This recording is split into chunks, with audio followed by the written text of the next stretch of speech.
Magistrado Jaime Santana, muchas gracias por acompañarnos el día de hoy en esta entrevista para que las personas puedan conocer a fondo, conocer a detalle a las personas que a final de cuentas van a estar compitiendo dentro del Poder Judicial por distintos cargos en un ejercicio inédito, en un ejercicio primerizo, en donde lo más importante es acercar al Poder Judicial a las personas y en este ejercicio periodístico el acercarlos a ustedes también a ellos para que puedan conocer sus carreras, para que puedan saber de su familia, para que puedan saber acerca también de sus hobbies y que a final de cuentas también hay personas con historias muy interesantes detrás de lo que implica el Poder Judicial. Así es que te agradecemos mucho estos minutos aquí con nosotros. Muchas gracias por la invitación. A tus órdenes. A ver, Jaime, lo primero y lo más importante es descubrir acerca de la persona, de tu vida, de la decisión que tomaste un día como niño, como joven, de decir, yo quiero ser abogado, yo quiero estar inmiscuido en el mundo de las leyes y después platicaremos de cómo llegas al Poder Judicial, pero platícame un poco acerca de tu familia, de tu infancia y de tu gusto específicamente y tu decisión de estudiar leyes un día como niño, como joven. Mira, yo vengo de una familia tradicional, vengo de una familia de escasos recursos, una familia que se conforma de 6 hermanos. Mis papás, ambos, de los cuales me siento muy orgulloso, solamente tuvieron la oportunidad de estudiar la primaria. ¿En qué momento yo decidí no solamente estudiar Derecho, estudiar en sí mismo? En mi familia no había profesionistas, no tenía ningún profesionista en mi familia. Y a partir de un momento que marcó mi vida fue en el cual yo decidí estudiar. Ese momento fue un día en que yo le pedí a mi padre que me diera dinero para unos lápices.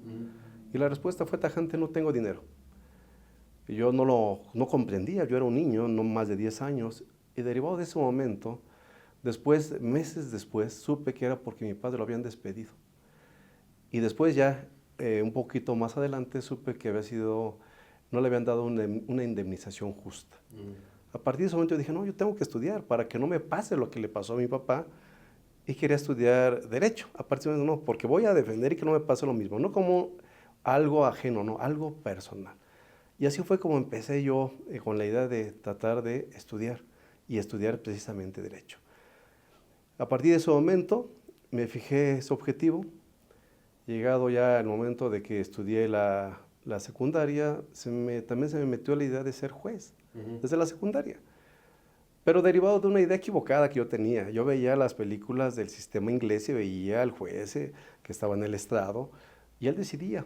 Y entonces yo dije, bueno, esa persona es muy importante, esa es la persona que decide lo que está resolviéndose en este asunto y yo quiero hacer lo que él hace. Así fue como decidí primero estudiar Derecho y después tratar de ser un juzgador. Oye, y a ver, ese tema del derecho resulta muy interesante también porque en la juventud tienes ciertas habilidades o tienes ciertas cualidades que te permiten también llegar a ciertas carreras. No sé, para estudiar médico requieres de una dedicación, pero también requieres de sangre fría, pero si quieres ser abogado, periodista, muchas otras carreras, necesitas y requieres de ciertas cualidades. ¿Qué viste en ti? Y cómo te reconocías también tú como joven para decir, bueno, la carrera de leyes me hace mucho sentido. Me gusta mucho este ejemplo que utilizas del ver a los jueces en el sistema norteamericano, en el sistema británico, con un jurado y con el suspenso y que como todo Hollywood lo hace así, pero requerías de cierto manejo personal, cierto conocimiento personal para decir, oye, yo puedo con la carrera de leyes y puedo primero ser abogado y puedo llegar a ser juez. Algo de lo que me destacó con respecto a mis compañeros de primaria y de secundaria fue que me encantaba a mí la lectura. Un hobby que yo adquirí por parte de mi padre. Mi padre, no obstante la limitación de instrucción de que solamente tuvo hasta la primaria, él le encantaba leer. Y derivado de ello es que me encontré esa vocación hacia los libros de una manera diferenciada de resto de mis compañeros. Cuando ya vi que sí tenía, que ese objetivo, ese sueño sí lo podía materializar, fue en la preparatoria, donde ya nos hicieron un análisis de habilidades. Entonces dije, a ver, ¿quiero ser abogado? Sí. Otra de mis opciones era ser arquitecto. En ese estudio me dijeron, tú no puedes ser arquitecto, no tienes las habilidades que se requieren para esa profesión, pero sí para abogado. Entonces, a partir de ese momento dije, no, lo voy a hacer y lo voy a intentar.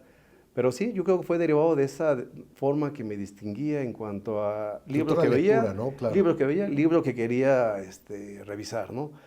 ¿Cómo empecé? Y no me da vergüenza comentarlo, leyendo historietas. Historietas que obviamente no era la clásica historieta, sino que eran historietas donde condensaban clásicos de la literatura. Incluso así se llamaban ese tipo de revistas. Mi papá las compraba, las empezaba a leer, ya después cuando tenía oportunidad de leer el libro real, el libro completo, pues decía, no, pues, la historieta se quedó muy corta. Pero eso fue yo creo lo que me distinguió y lo que me dio pauta para decir, no, sí puedo lograrlo. Porque después ya entendí que para lograr ser un buen profesionista en el ámbito de la abogacía, requieres estudiar y de estudiar de manera permanente. Sí. Esta carrera nunca se acaba. Claro. Lo estamos viendo en este momento. Claro. Una reforma al Poder Judicial que viene a cambiar el estado de cosas y lo que yo aprendí en la universidad ahora ya se vuelve historia. Oye, Jaime, llegas entonces a la universidad, comienzas a estudiar Derecho y hay dos caminos muy claros, sobre todo una carrera como lo es la abogacía, que tiene que ver con el servicio público o con una carrera de índole privado en donde pones tu despacho y te puedes dedicar a distintos enfoques que tiene la ley corporativa, penal, etcétera, etcétera. Platícanos ahora sí un poquito tu camino y cómo llegas al servicio público, cómo te decides por esta parte el Poder Judicial y cómo vas transitando desde tu carrera hasta tus primeros trabajos en el Poder. Mi único trabajo formal ha sido el Poder Judicial de la Federación. Yo ingresé al Poder Judicial de la Federación a los 18 años. A la par que iba yo poniendo un pie en la universidad, iba poniendo un pie en un tribunal colegiado de circuito. ¿Cómo llegué ahí? Por referencia de una amiga que me indicó que ahí aceptaban meritorios, que eran los aprendices, a los cuales no se les pagaba un solo peso. Estuve casi 2 años y a los 20 años un magistrado me dio la oportunidad de ingresar al Poder Judicial de la Federación. Estamos hablando, eso fue en el año de 1994. En esta institución he estado en todos los cargos posibles, oficial judicial, actuario judicial, secretario de tribunal, en el cual estuve 10 años, secretario de Estudio y Cuenta en la primera sala de la Suprema Corte de Justicia. Después, a partir del año de 2010, ya me convertí en juzgador. Primero juez de distrito en procesos penales federales, juez de amparo, magistrado de circuito, secretario de tribunal, secretario ejecutivo de disciplina del Consejo de la Judicatura y actualmente nuevamente asumiendo la función de magistrado de circuito en materia penal. Ahora, detengámonos en el tema del Consejo de la Judicatura porque tu candidatura y tus aspiraciones en este momento tienen que ver con una de las figuras más interesantes y más innovadoras, y lo digo innovador con respecto a lo nuevo que tiene esta reforma al Poder Judicial, que se mantiene, digamos, dentro de la revisión de la misma Corte, y no sé las funciones que tú veas distintas respecto a lo que es el Consejo de la Judicatura y de lo que será este nuevo tribunal también que impartirá la justicia a todo el poder judicial. Es una institución completamente novedosa, es de nueva creación, por supuesto. ¿Qué es lo más relevante? Que ya es un órgano independiente. Ya no va a tener ninguna dirección por parte de ningún ministro, es un órgano completamente independiente. Y este órgano, a mi juicio, es el órgano de mayor relevancia en la reforma judicial, sin demeritar la Suprema Corte, por supuesto que es un tribunal importante, pero para lo que es el resto de la estructura del Poder Judicial, el Tribunal de Disciplina tendrá una función importantísima. Pues nada más y nada menos le tocará evaluar a los nuevos juzgadores. Exactamente. Esa función es importantísima. A este tribunal lo quieren asemejar como un tribunal de mera sanción, y no. Este tribunal no solamente va a ser de mera sanción, una de sus funciones es precisamente el tema de la evaluación al desempeño.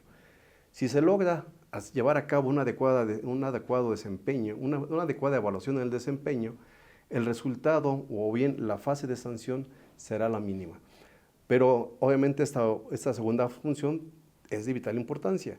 Aquel juzgador, aquella persona que decida traicionar la confianza de un justiciable, tendrá que rendir cuentas ante este tribunal.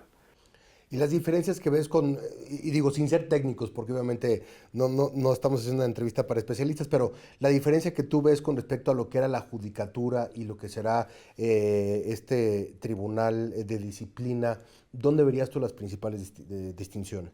Mira, la principal distinción es que ya no lo preside un ministro de la Corte. Esto es lo que hablas, ¿no? Digamos como una Esto es desconcentración una desvinculación por completo, de tal manera que ya este tribunal se erige como un tribunal completamente autónomo. Se integra por 5 integrantes y por los cuales gozarán de plena autonomía. De tal manera que sí existe, y el que quites tú la influencia de la persona titular de la presidencia de la Suprema Corte, le da dota de autonomía por completo a este órgano.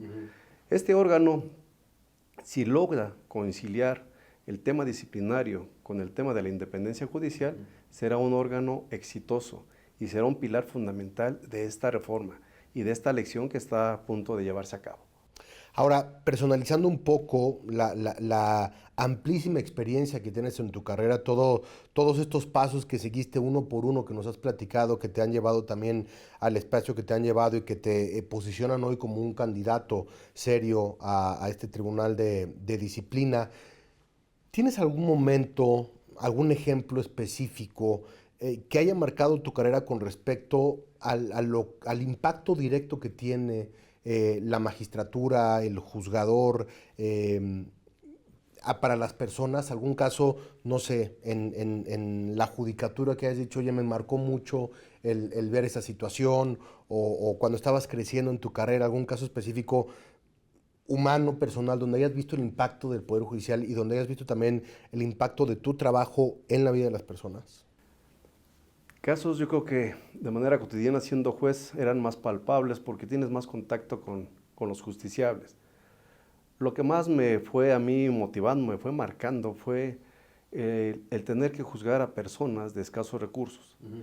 Que yo decía, no es posible que sigamos teniendo un sistema de justicia penal para la clase pobre. La clase baja ellos no solo es la clase que debe ser juzgada.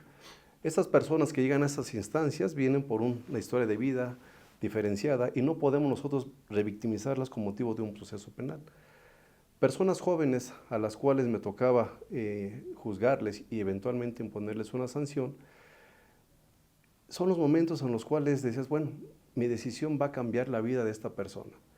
Tener esa sensibilidad de poder elegir la sanción justa a una persona que de origen tuvo ya una desventaja social y que todavía el sistema de justicia lo sanciona con tal severidad, fue lo que me fue marcando. Estos ejemplos como estos, muchos, bastantes. Yo les decía, de repente, el mismo día yo fijé una caución, todavía el sistema tradicional, por 10 millones de pesos. Y le fijé una caución a una persona por 2,000 pesos. Y la persona que primero obtuvo su libertad fue la persona que le exigí 10 millones de pesos. Digo, eso no puede ser. El sistema no puede ser tan inequitativo. Entonces, ese tipo de situaciones fueron las que me fueron a mí sensibilizándome. Pero durante toda mi trayectoria en el Poder Judicial veía que algunos compañeros se alejaban completamente, no de la sociedad, del personal en sí mismo. Nos volvíamos como que sentíamos que el cargo era un tema de privilegio. Y conforme yo fui avanzando, y no porque ahora estamos en un proceso de elección, advertí que esa sensibilidad y esa empatía, esa comunión con la sociedad era estrictamente necesaria. Esta elección lo que tiene que lograr es la cercanía, el contacto directo con la gente.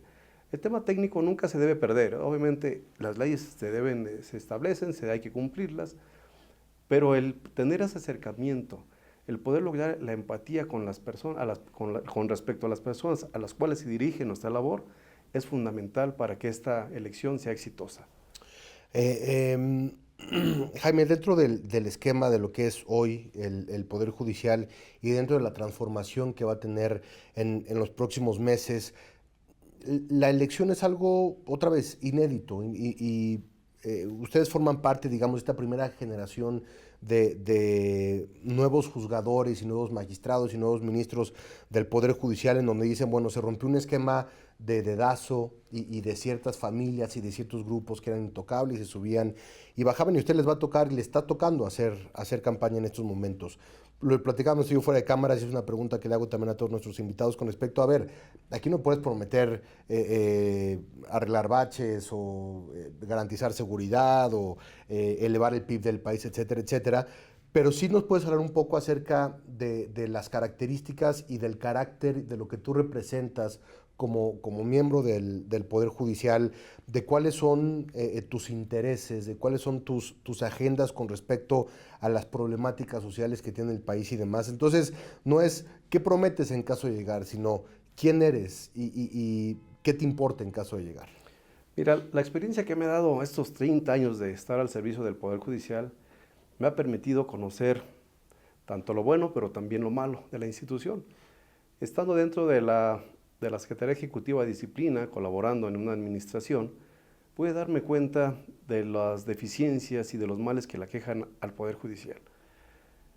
Cosas que yo no conocía, algunas de ellas, pero creo que esa experiencia que pude yo adquirir durante esos 4 años en el ámbito de rendición de cuentas y temas disciplinarios, conjugados con los 30 años en total que llevo dentro de esta institución, me permiten conocer a la perfección la forma en cómo podemos mejorar y subsanar esas situaciones.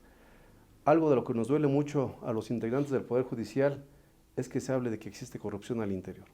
Sí existe la corrupción al interior del Poder Judicial. No en los niveles que algunos actores políticos lo refieren, pero el no aceptar que tenemos esos problemas es lo que nos ha traído a que la sociedad no confíe en nosotros. Si logramos que los temas disciplinarios, los juzgadores que obran alejados a la norma, sean sancionados de manera correcta, la ciudadanía va a confiar nuevamente en sus jueces. La función del Tribunal de Disciplina será importantísimo, el tema de evaluación y después el tema de sanción. Si logramos elaborar criterios objetivos en los cuales cada juzgador sepa a qué atenerse en aquellos casos en los cuales su conducta no sea la esperada, podemos tener un poder judicial íntegro, un poder judicial cercano a la gente, en la cual el poder judicial tenga el prestigio que merece nuestra sociedad. Oye, leyendo y revisando tu currículum, es un currículum enorme, de páginas, y no estoy exagerando, y decías tú al principio de esta entrevista que la lectura era lo más importante y que es una carrera que no termina. Tienes cualquier cantidad de publicaciones, tienes cualquier cantidad de estudios, de cursos, de diplomados, de maestrías, pero también has dado clases y también has estado involucrado en esta parte de la educación como mentor y como maestro de los jóvenes, que imagino debe ser una experiencia también propia en sí misma que te ha formado a ti dentro de lo que ha sido tu carrera en el Poder Judicial. Y ahora que te lo digo, se ve la sonrisa respecto a tu experiencia en esta parte de ser maestro y mentor a las nuevas generaciones también que tienen los intereses que tú tienes. De las cosas que más disfruto es ser profesor, y profesor universitario, y el nivel licenciatura, el área que más disfruto, porque me reflejo en los alumnos. La universidad donde actualmente estoy dando clases de nivel licenciatura es mi alma mater, la Universidad Autónoma del Estado de México. Y yo me reflejo en todos esos alumnos en los cuales advierto diferencias evidentes en cada uno de ellos. ¿Cuál es mi labor? No solamente transmitirle conocimientos de carácter técnico, eso creo que es una obviedad, pero el tema de resultar, la palabra que utilizas me encantó, por eso mi sonrisa de resultar mentor de nuevas generaciones, son de las satisfacciones que más disfruto. El poder llegar todos los días, y le digo a mi esposa a veces, me gustaría en algunas ocasiones grabar la clase, porque se advierte que llega un momento en el cual termina la clase y la clase termina con un aplauso para tu servidor. Le digo, oye, si la clase es para ustedes y resulta que el reconocimiento me lo llevo yo, no todos los días por supuesto, pero esa cercanía con este universo de personas que están en proceso de formación, yo lo he tomado con mucho compromiso. Las evaluaciones que me hacen los alumnos, siempre casi de excelencia, por el compromiso que ello implica, ¿no? No solamente es levantarte temprano, ir ahí con ellos, sino preparar la clase, que la clase les deje algo que les va a servir en la vida cotidiana, ¿no? Me decían ellos, profe, ¿qué nos recomienda? Digo, miren, primero, si tienen un objetivo, ubíquenlo bien. Digo, y les platico la historia que te acabo de comentar. Yo decidí ser esto. Cuando yo iba a la universidad, desde el primer semestre les dije, yo voy a ser juez. Mis amigos se burlaban de mí y me decían, señor juez, pero de manera de broma. Y después, cuando ya lo logré, pues como que ya no me dijeron juez, ¿verdad? Pero bueno, lo cierto es que digo, trácense un objetivo y después con disciplina van a lograr llegar al punto. Yo lo he logrado, digo, si yo lo logré, estaba en las mismas condiciones de ustedes, incluso con ciertas desventajas adicionales a las de ustedes, ¿por qué ustedes no? Y eso lo disfruto. La verdad que los momentos complicados que he tenido a nivel profesional, los he compensado y los he sobrellevado estando en aula con los muchachos. Magistrado Jaime Santana, estamos ya terminando y a ver, no quiero dejar de mencionar que si bien es una elección, la elección del mes de junio, donde hay personas que van a querer votar por ti, por tu carrera, por tu nombre, a final de cuentas van a tener que votar por un número. Y es muy importante recordar número, boleta, cargo. Así es que, a manera de resumen, platícanos tu nombre, platícanos cuál es el cargo que estás buscando al interior del Poder Judicial y, sobre todo, lo más importante, el número, porque a partir de ahí las personas también tendrán una mayor facilidad para poder tomar una decisión libre, democrática, con respecto a lo que es el nuevo Poder Judicial. Esta elección es histórica. Esta elección viene a renovar el Poder Judicial de la Federación en todos sus niveles. Su servidor, magistrado Jaime Santana Turral, candidato para integrar el Tribunal de Disciplina Judicial. Boleta de color verde, número 37. Entonces, a todas las personas que nos están viendo y que les haya hecho sentido y que hayan conectado con la historia del magistrado Jaime Santana, es el número 37 en la boleta verde para la elección del próximo mes de junio. Así es, número 37, no se les olvide. Magistrado, te agradezco mucho estos minutos, este tiempo, y seguramente nos estaremos viendo más adelante en estos ejercicios periodísticos que estamos haciendo, y te agradezco mucho tu presencia. Muchas gracias, gracias por la invitación. Al contrario, gracias.